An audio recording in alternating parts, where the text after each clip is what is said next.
ब्रह्मचर्य से बड़ी कोई तपस्या नहीं है। देखो, यहां संकोच का त्याग होकर चर्चा हो रही। आप असत आचरण करने में संकोच करें, लेकिन असत आचरणों से कैसे बचा जाता है उन युक्तियों में संकोच मत मांगे। महादेव जी कहते हैं ब्रह्मचर्य अर्थात वीर्य धारण करना महान उत्कृष्ट तप है, भगवत प्रसन्नता का प्रधान हेतु है। इससे बढ़कर कोई तपश्चर्या तीनों लोकों में प्रसिद्ध नहीं है। जो ऊर्ध्वरेत्वा अखंड ब्रह्मचारी है वो पुरुष नहीं, वो साक्षात भगवत स्वरूप महादेव है।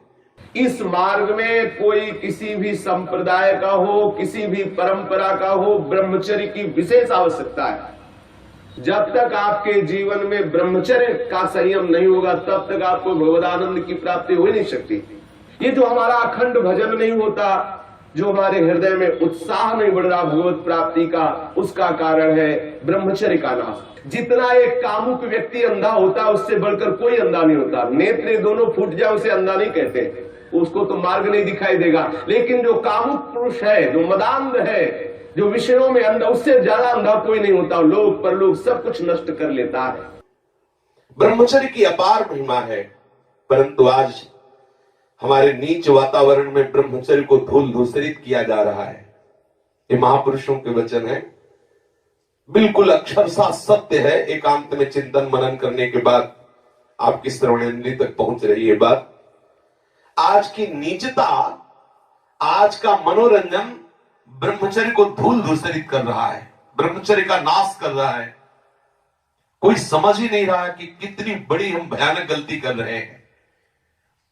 ये वीर शक्ति हमारे प्रभु की अद्भुत कृपा है। अगर इस पर हम दृष्टि डालें तो आप जिस मार्ग में चलना चाहेंगे उस मार्ग में आपको बहुत बड़ा बल, बहुत बड़ा संबल, बहुत बड़ी सामर्थ्य मिलेगी ब्रह्मचर्य से। ये भगवान की कृपा शक्ति है। जो इसका पतन करते हैं निसंदेह हो किसी योग्य नहीं रह जाते।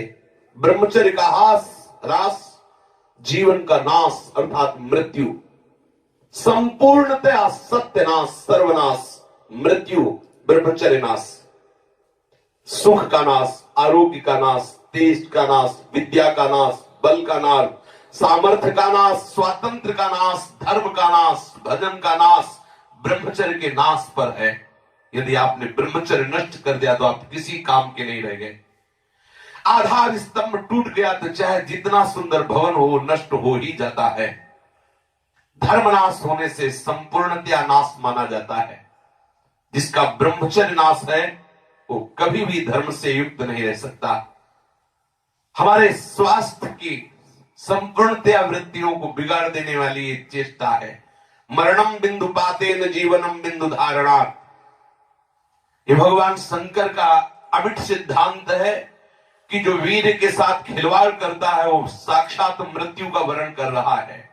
जो वीर को रोकता है, धारण करता है, वो अमर है, वो भगवत स्वरूप हो जाता है। ब्रह्मचर्य ही जीवन है और ब्रह्मचर्य का नाश ही महान मृत्यु है। ब्रह्मचर्य ही स्वस्थता है, ब्रह्मचर्य का नाश ही महान रोगों का निमंत्रण है। जो अपनी इस जीवन शक्ति, वीर शक्ति को नष्ट करते हैं उनका लक्षण है वो चिड़चिड़े स्वभाव के हो जाते हैं। थोड़ी सी बात में बहुत गर्म हो जाते हैं, दूसरों को अशांत बना देते हैं, खुद अशांत बने रहते हैं। थोड़ी थोड़ी बात में वो बहुत बड़े अपवित्र कार्य कर बैठते हैं। जिन्हें ब्रह्मचर्य व्रत रखने की बात जिनके जीवन में आए वो महाक्रोधी हो जाते हैं, ईर्ष्यालु हो जाते हैं, पापात्मा बन जाते हैं और घोर विषयों के गुलाम बन जाते हैं। जैसे जैसे उनकी जीवनी शक्ति नष्ट होती वैसे वैसे उनको लगता है कि विषय में सुख और है, इससे नहीं तो इससे, ऐसी वासना बढ़ करके उनकी महादुर्गति हो जाती है। यदि आप अपनी इंद्रियों को नियंत्रित नहीं किए, आपने अपने को संयम में नहीं रखा तो सबसे बड़ी मूर्खता कर रहे हो। आप ठगे गए, अपने आप से आप ठगे गए। सावधान, जिसने अपनी इस जीवनी शक्ति का अपव्यय कर दिया उसका जीवन नष्ट हो जाता है, कुछ भी करने लायक नहीं रहता। वो केवल एक नाटक होता रहता है, अंदर अंदर उसको वही चिंतन चलता रहता है उसी विषय सुख का। और अवसर आने पर ना प्रगट में अवसर ना आया तो चिंतन मात्र से। देखो, इस शरीर में कहीं भी वीर की शक्ति की थैली नहीं है। जैसे पित्त की थैली, ऐसे ऐसे अलग अलग, ऐसे कहीं भी कोई कोष नहीं है। कोई ऐसा शरीर में स्थान नहीं है जहां से आज भी डॉक्टर ऑपरेशन करके निकाल सके कि देखो ये वीर शक्ति का स्थान है। हर नस नाड़ी में वो व्याप्त शक्ति है। जब आप मन से संकल्प करते हैं उसी समय वो पूरे शरीर से संचित होकर एकत्रित हो जाती है। उस एकत्रित होने वाली नाड़ी का नाम है मनोवाह। और जिस समय आपने कामता पूर्वक संकल्प, आगे वर्णन आएगा, संकल्प किया उसी समय आप बेकार हो गए। वो भले किसी कारण से बाद में वो शक्ति नष्ट हो, लेकिन बेकार आप उसी समय से हो गए। इसलिए सावधानी पूर्वक गंदे क्रियाएं, गंदे लोगों का संग और गंदे विचारों को अपने अधीन किया जाए। ब्रह्मचर्य के अभाव में हृदय सूखने लगता है। भगवत प्राप्ति की क्या, संसार की उन्नति की भी भावना नहीं रह जाती। लोग परलोक सब उजड़ा हुआ नजर आता है।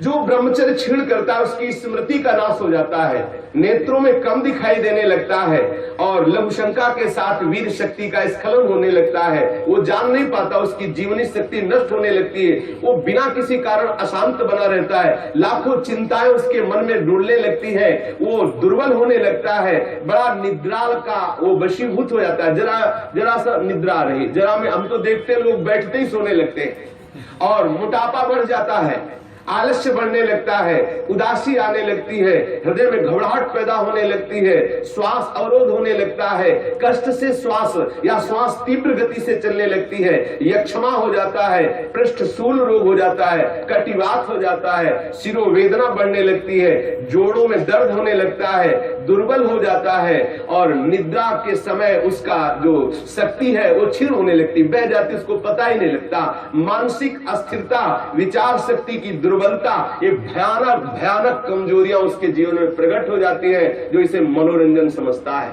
सावधान, अगर आप अशांति से हटकर शांति में जाना चाहते हो, दुख से बचकर महासुख का अनुभव करना चाहते हो, तो ब्रह्मचर्य पर दृष्टि दीजिए। ब्रह्मचर्य चारों पुरुषार्थों का, धर्म अर्थ काम का मूल है। ब्रह्मचर्य भोग और मोक्ष प्रदान करने वाला है। वीर अनंत अनमोल सिद्धि है। इसी वीर के बल से जिस देवता को चाहो तुम अधीन कर सकते हो, उसके नाश से तुम पूर्ण पतित नीच बन सकते हो। बिना ब्रह्मचर्य धारण किए हुए कोई पुरुष कदापि किसी भी श्रेष्ठ पद का अधिकार नहीं प्राप्त कर सकता। वीर भ्रष्ट पुरुष कदापि पवित्र नहीं, कदापि धर्मात्मा नहीं, कदापि महात्मा नहीं हो सकता। वो दंभ और पाखंड भले कर ले। बिना ब्रह्मचर्य के प्रत्यक्ष इंद्र भी तुच्छ है, पद दलित है। साधारण मनुष्यों की तो बात है क्या, परमार्थ के पथ पर या व्यवहार के पथ पर जिधर भी तुम जाना चाहते हो, अति आवश्यक है ब्रह्मचर्य। समस्त विद्याओं की सूक्ष्म रहस्य को प्रकाशित करने वाला ब्रह्मचर्य, समस्त वैभवों की सिद्धियों को प्रकाशित करने वाला ब्रह्मचर्य, समस्त सौभाग्य का उदय करने वाला ब्रह्मचर्य। ब्रह्मचर्य सर्वश्रेष्ठ मंत्र है, ब्रह्मचर्य सर्वश्रेष्ठ तपस्या है, ब्रह्मचर्य सर्वश्रेष्ठ बल है, स्वतंत्रता है, महान उन्नति है। ब्रह्मचर्य ही हमारी संपूर्ण सिद्धियों का एकमात्र बीज है, रहस्य है। जो साधक या जो गृहस्थ 20 वर्ष अगर गृहस्थ में जाना है तो 20 वर्ष तक किसी भी स्थिति में ब्रह्मचर्य नष्ट नहीं होना चाहिए। यदि ब्रह्मचर्य नष्ट करते हैं तो वो गृहस्थी के योग्य नहीं रह जाते। उनके घर में भ्रष्टाचार होता है, संतानें भी होती है तो वही होती है जो किसी योग्य नहीं रहते। शास्त्र के सिद्धांत से चलने वाले उपासक को, अर्थात भगवत प्राप्ति के मार्ग में चलने वाले उपासक को चाहिए, अगर वो गृहस्थ है तो जब ब्याह हो उसी के बाद शास्त्र मर्यादा से ब्रह्मचर्य खंडित करे, ये उसका उपासना का स्वरूप ही माना जाएगा। लेकिन यदि वैरागी है, भगवत मार्ग का पथिक है, तो अष्ट मैथुनों से बचे। गृहस्थ हो तो उचित संतानोत्पत्ति के लिए भगवत प्रार्थना से युक्त होकर, हे करुणा निधान, मैं आपकी आज्ञा का पालन करने के लिए अपने ब्रह्मचर्य को क्षीण करता हूँ। आपकी कृपा प्रसाद से मैं आपकी प्राप्ति के लिए गृहस्थ धर्म रूपी पूजा आपको स्वीकार करने के लिए प्रार्थना करता हूँ। प्रभु, ये पूजा है, आप स्वीकार कीजिए। वो गृहस्थ धन्य है जो ब्रह्मचर्य पूर्वक संतानोत्पत्ति की क्रिया करके भगवान की आराधना करता है। जो विरक्त संपूर्ण रूप से ब्रह्मचर्य है उसको विशेष साधना नहीं करनी पड़ती, अपने आप भगवती स्मृति अखंड होने लगती है, क्योंकि महाआनंद स्वरूप ब्रह्मचर्य है। महाआनंद, आप सोच भी नहीं सकते कि ब्रह्मचारी को कितना आनंद होता है। जो ब्रह्मचर्य धारण करता है उससे अपार आनंद, अपार सुख प्राप्त होता है। सभी सुखों में सर्वाधिक नष्ट करने वाला सुख एक काम सुख है, सबसे ज्यादा पतन करने वाला यह सुख है, सबसे ज्यादा नाश करने वाला सुख है। इसलिए सावधान, विषय सुख के लिए आप अपने ऐसे अमूल्य जीवन को नष्ट मत कीजिए। पहले जो गृहस्थ जन होते थे ब्रह्मचर्य, 25 वर्ष तक तो सब कोई ब्रह्मचर्य रहता था, चाहे वो गृहस्थ हो, चाहे वो विरक्त में जाना हो, चाहे वो जिस मार्ग में जाना हो। 25 वर्ष तक तो सबकी नींव ब्रह्मचर्य से युक्त होती है। अब 25 वर्ष तक तो हजारों दुर्गति हो जाती है, क्योंकि ऐसे ऐसे साधन चल चुके हैं, ऐसा कुसंग हो चुका है, वो दृश्य देख देख करके उनकी भावनाएं दूषित हो गई, वो अपने को नष्ट कर लेते हैं। फिर क्या रह गया जीवन? ये अमूल्य मनुष्य जीवन किस काम का रह गया? जब 10 वर्ष ब्रह्मचर्य रहकर भगवत भजन करके संतान उत्पत्ति करते थे तो उन माताओं के गर्भ से कोई भगवत प्राप्त करने वाले साधक पैदा होते थे, या कोई महावीर पैदा होते थे जो देश की रक्षा के लिए अपने प्राणों को समर्पित कर देते, जो समाज को सुख पहुंचाने वाले ऐसे बालक पैदा होते थे। ब्रह्मचर्य के बिना पूर्ण, चाहे गृहस्थ हो चाहे विरक्त हो, कोई भी हो, वो पूर्ण पशु जीवन है, पूर्ण पशु जीवन है। सांसारिक व्यक्ति बनकर के मत अपने जीवन को नष्ट करो, आप अपने हाथों से अपना नाश कर रहे हो। ध्यान रखो, ये गलती जो तुम कर रहे हो ये आपको दोबारा मनुष्य जीवन मिलने वाला नहीं है। ऐसी गलती करके तुम्हें बहुत पछताना पड़ेगा। मौज मस्ती, लोग काहे की मौज मस्ती? धर्म मर्यादा का नाश करके, गुरुजनों की बनाई हुई शास्त्र मर्यादा का नाश करके तुम सुख प्राप्त कर सकते हो। कुछ समय मिला, कर लो जो करना है। ऐसे भयानक रोग पैदा होंगे कि मरोगे, कोई पानी देने वाला नहीं मिलेगा। ये सब नाटक भूल जाएगा। इसलिए शास्त्र और गुरु की बनाई हुई मर्यादा के अनुसार चलो, तो ही संसार में भी तुम सुख का अनुभव, जहां नहीं है सुख वहां भी अनुभव कर सकते हो, यदि शास्त्र और गुरु की मर्यादा से युक्त रहोगे, उनके बनाए हुए विधान के अनुसार चलोगे। ये जो आजकल सब चल रहा है ना, ये बहुत हानिकारक है। जिसके जीवन में छोड़ दो, जो जिनका ब्याह हो गया वो अपने पति को छोड़ करके दूसरे पतियों के, पुरुषों की तरफ कामुक दृष्टि से देखती है, जानते हैं उनकी क्या दुर्गति होती है? हाँ, पति वंचक परपति रति करई, नौरो नरक कल्प शत परई, और विधवा होए पाए तरुणाई, अगला जन्म होगा और वैधव्य को प्राप्त हो जाएगी। जो पुरुष अपनी पत्नी का त्याग करके पर स्त्री से गमन करता है तो नरक में जाकर के उसको तपाए हुए लोहे की लाल लाल ऐसे स्त्री आकृति से उसे हजारों वर्षों तक चिपकाया जाता है और जलता रहता, वहां मरना तो है नहीं। ऐसा मत सोचो कोई देख नहीं रहा। जैसी थरिवंश नरक गति दुर्भर यम द्वारे कटियत नख छीके, वहां ऐसा हिसाब है कि कहां छीका, किस लिए छीका, और आपकी नाक काट दी जाएगी। मतलब वहां उंगली उठाने पर आपको दंड है, किस लिए उठाया, किसको उठाया, किस कारण से उठाया, किस समय में उठाया, एक एक वस्तु का हिसाब है। आप समझते मुझे कौन देख रहा है, क्या जान रहा है, मौज मस्ती ले लो। कुछ समय दिया गया आपको, ये मनुष्य जीवन कुछ समय दिया गया। आप चाहे जो कर लो, चाहे जितना दुराचार कर लो, या सदाचार करके श्री कृष्ण को रिझा लो, या दुराचार करके नरक की यात्रा कर लो। बहुत सावधान। यहां वर्णन कर रहे हैं महापुरुष जन कि जो जीवन में ब्रह्मचर्य शक्ति है, जिसे शुक्र कहते हैं, जिसे वीर शक्ति कहते हैं, इसका जो नाश करता है वो भयानक रोगों से ग्रसित हो जाता है। इसका एक नियम है, गृहस्थ धर्म का नियम है। इस पर हमारे शास्त्रों में सब वर्णन, इसीलिए सत्संग करना चाहिए। अब क्या है, आज मनोरंजन, लोगों को रिझाना, वक्ताओं को पसंद आ गया है और जो श्रोता है उनको वही पसंद आता है। थोड़ी देर चटकीली बातें की, संगीत बजा, नाचे कूदे, घर गए, बोले कथा सुन के आए हैं। कथा का तात्पर्य, सत्संग का तात्पर्य आपका कुसंग का त्याग हो जाए। आप जो दुर्गुण दुराचार प्रवृत्तियों में रत है उनका त्याग हो जाए, उससे सत्संग। मानो सत्संग सुन के आए तो आपको थोड़ी देर तो खो जाना चाहिए। दूसरे को अपने आप पता लगे कि ये सत्संग सुन के आ रहा है, खो गया। अपने अंदर की कमियों को देख देख करके वो रो रहा है, हे करुणा निधान, मैं इतना नीच हूं, अभी तक तो मैं जान ही नहीं पा रहा था कि ये गलतियां हैं, मैंने कितनी गलती की, हे करुणा निधान, अब मुझे इन गलतियों से उबारो। सत्संग वो वस्तु है जो अपनी ब्रह्मचर्य शक्ति को नाश करता है, तो उसकी शारीरिक शक्ति नष्ट हो जाती है।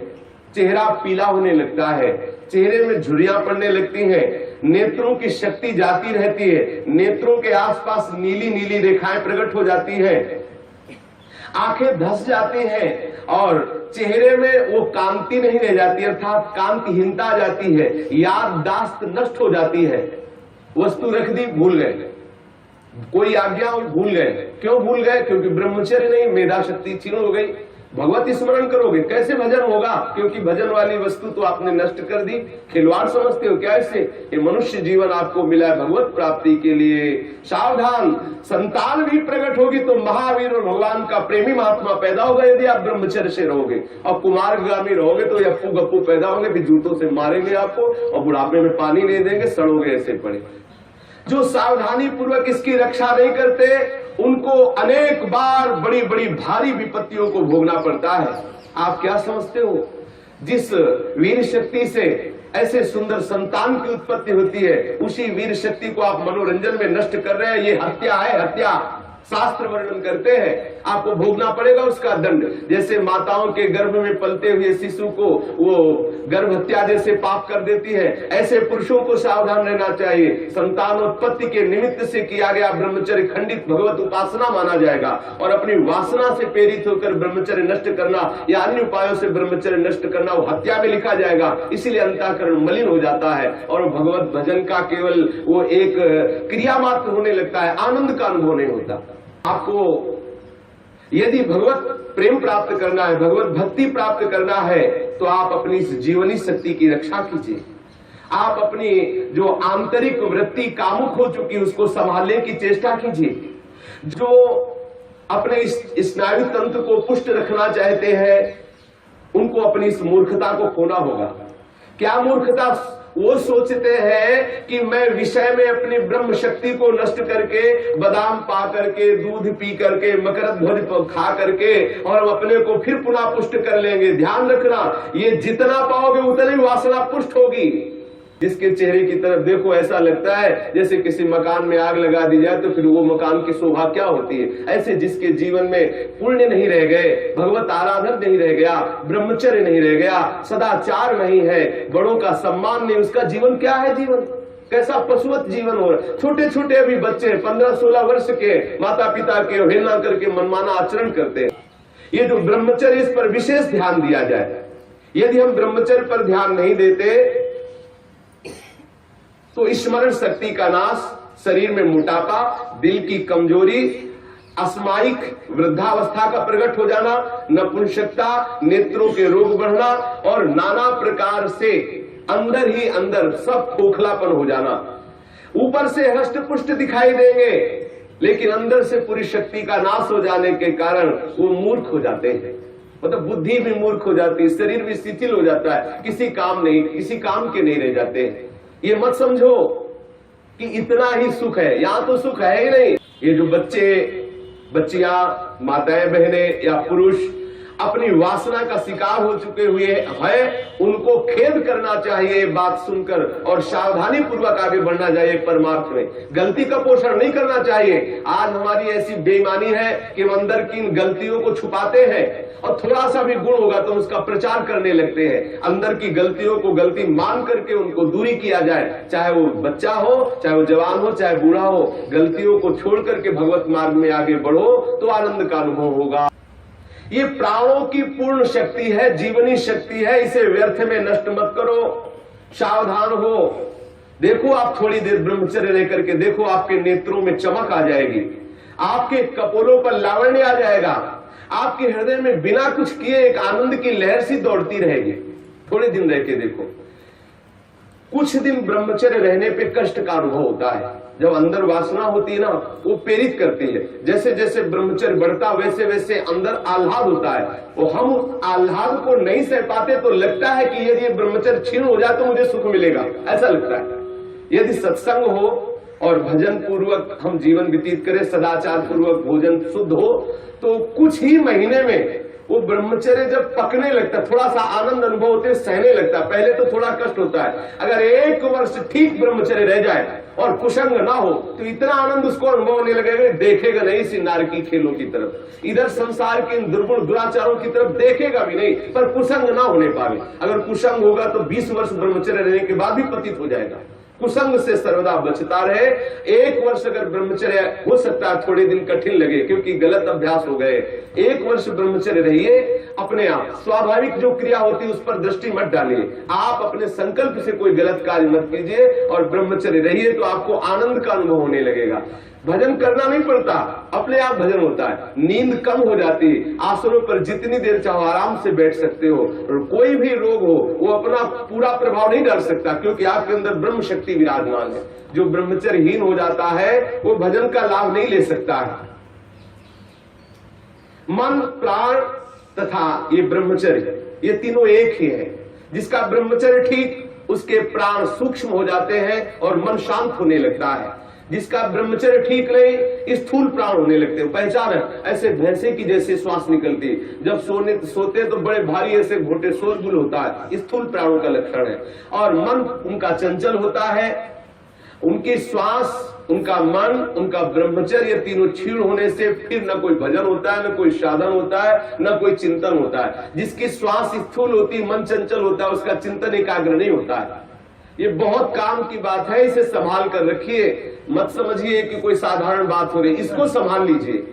यदि आप विरक्त हैं तो संपूर्ण रूप से आप सावधान हो जाइए। यदि गृहस्थ हैं तो संयम में आ जाइए। एक पत्नी व्रत धारण करते हुए, संतानोत्पत्ति की भगवत पूजा का भाव रखते हुए ही गृहस्थ धर्म में ब्रह्मचर्य को खंडित कीजिए, अन्यथा ब्रह्मचर्य को धारण कीजिए। सावधान